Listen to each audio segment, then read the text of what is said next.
Hello everyone, welcome back to our channel. क्या आप जानते हैं कि पॉलन ग्रेन्स कितनी लेयर से बना है और क्या आपको पता है कि पॉलन के प्रोडक्ट्स वेस्टर्न कंट्रीज में फूड सप्लीमेंट्स की फॉर्म में यूज होते हैं? अगर नहीं तो आज की इस वीडियो में हम ऐसे ही कुछ इंटरेस्टिंग टॉपिक्स के बारे में डिस्कस करेंगे। इस सीरीज के एपिसोड 1 में हमने माइक्रोस्पोरोजेनेसिस की प्रोसेस को डिस्कस करा था और आज की इस वीडियो में हम पॉलन ग्रेन्स के बारे में डिस्कस करेंगे। So let's start. हम सभी को पता है कि पॉलन ग्रेन्स मेल गैमेटोफाइट को रिप्रेजेंट करते हैं। Majority of the flowers have yellowish powdery pollen grains. Pollen grains have variety of architecture, size, shape, colour and designs. Pollen grains spherical होते हैं और इनका डायमीटर अबाउट 25 to 50 माइक्रोमीटर्स के range में होता है। Basically it is made up of 2 layers. बाहर वाली जो लेयर है उसका नाम है एक्साइन। ये लेयर काफ़ी हार्ड होती है और ये स्पोरोपोलिनिन नाम के एंजाइम से बनी होती है, जो कि मोस्ट रेजिस्टेंट ऑर्गेनिक मटेरियल है अभी तक का। Sporopollenin can withstand high temperatures and strong acid and alkalis. अभी तक ऐसा कोई भी एंजाइम नहीं है जो स्पोरोपोलिनिन को डिग्रेड कर सके। अब आपके दिमाग में क्वेश्चन आ रहा होगा कि फिर ये बाहर वाली एक्साइन लेयर से कोई भी सब्सटेंस अंदर या बाहर कैसे जा सकता है? इसका आंसर ये है कि जो पॉलन ग्रेन की एक्साइन लेयर होती है उसमें कुछ प्रोमिनेंट अपर्चर्स होते हैं जिन्हें कहते हैं जर्म पोर्स।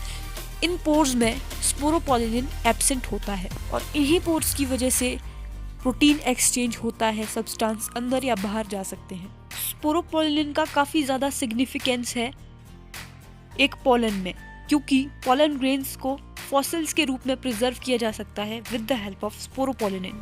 चलिए अब बात करते हैं पॉलन ग्रेन की इनर लेयर इंटाइन के बारे में। इंटाइन एक थिन और कंटिन्यूअस लेयर है जो कि सेल्यूलोज और पेक्टिन से बनी है। पॉलन ग्रेन का जो साइटोप्लाज्म होता है it is surrounded by plasma membrane. जब पॉलन ग्रेन मैच्योर हो जाता है तो वो 2 सेल्स को कंटेन करता है, वेजिटेटिव सेल और जनरेटिव सेल। वेजिटेटिव सेल की अगर हम बात करें तो ये साइज में काफ़ी बड़ा होता है और इसके पास अबंडेंट फूड रिजर्व होता है और इसका जो न्यूक्लियस होता है वो इरेगुलरली शेप्ड होता है, मतलब कि इसके न्यूक्लियस की कोई डेफिनेट शेप नहीं होती। दूसरा होता है जनरेटिव सेल।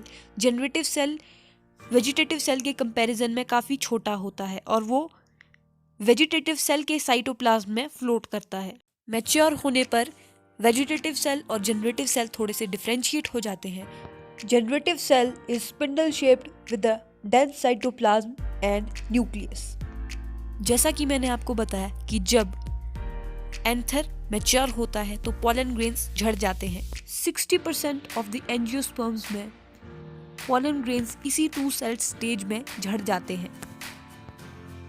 बाकी की 40% स्पीसीज में जनरेटिव सेल माइटोटिकली डिवाइड करता है और 2 मेल गैमेट्स को फॉर्म करता है और जब इन 2 मेल गैमेट्स की फॉर्मेशन होती है उसके बाद पॉलन ग्रेन्स झड़ते हैं, तो इस स्टेज को बोलते हैं 3 सेल्ड स्टेज।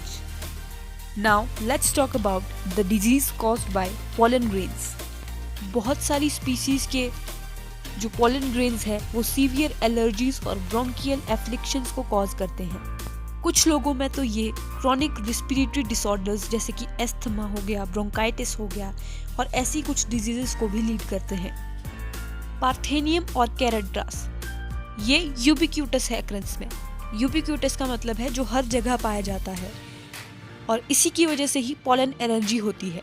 ये इंडिया कंटेमिनेंट की फॉर्म में आया जब व्हीट को इंपोर्ट किया गया। पॉलन ग्रेन्स बहुत सारी एलर्जीज को लीड करता है, बट इसके कुछ अच्छे इफेक्ट्स भी है, अच्छे एस्पेक्ट्स भी है। Now let's talk about the nutritional aspects of pollen grains. जैसा कि आपको पता है कि पॉलन्स की फॉर्मेशन बहुत सारे न्यूट्रिएंट्स की वजह से हुई है, तो इसीलिए जो पॉलन ग्रेन्स है उसमें बहुत सारे न्यूट्रिएंट्स प्रेजेंट होते हैं। पॉलन टैबलेट्स को फूड सप्लीमेंट्स की फॉर्म में यूज किया जाता है। वेस्टर्न कंट्रीज में बहुत सारे पॉलन प्रोडक्ट्स को टैबलेट और सिरप्स की फॉर्म में यूज किया जाता है। पॉलन कंजम्पशन ने एथलीट्स और रेस हॉर्सेस की परफॉर्मेंस को भी इंक्रीज किया है। अब बात करते हैं पोलन ग्रेन्स की वायबिलिटी के बारे में। वायबिलिटी का मतलब होता है कि कितने समय तक वो फर्टिलाइजेशन परफॉर्म कर सकते हैं।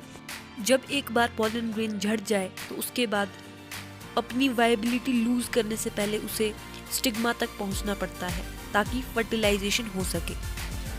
अब ये पोलन कितनी देर तक वायबल होगा ये हाईली वेरिएबल होता है और ये डिपेंड करता है टेम्परेचर और ह्यूमिडिटी पे। अगर हम कुछ सीरियल्स की बात करें जैसे कि राइस, व्हीट, तो इन केसेस में पोलन ग्रेन्स 30 मिनट्स के अंदर ही अपनी वायबिलिटी को लूज करता है।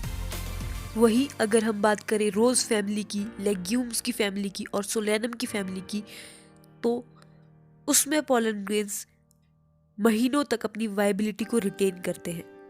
आपने सुना होगा सीमन को स्टोर करने के बारे में। इसमें क्या होता है कि बहुत सारे एनिमल्स इंक्लूडिंग ह्यूमंस के स्पर्म्स को जो है स्टोर किया जाता है फॉर आर्टिफिशियल इंसेमिनेशन। बहुत सारी स्पीसीज के पोलन ग्रेन्स और सीमन्स को बहुत साल के लिए लिक्विड नाइट्रोजन में स्टोर करके रखा जा सकता है। इनको स्टोर करने के लिए तकरीबन -196 डिग्री सेल्सियस टेम्परेचर रिक्वायर्ड होता है। ये स्टोर्ड पोलन बैंक्स की तरह यूज किए जा सकते हैं। So that was all about pollen grains.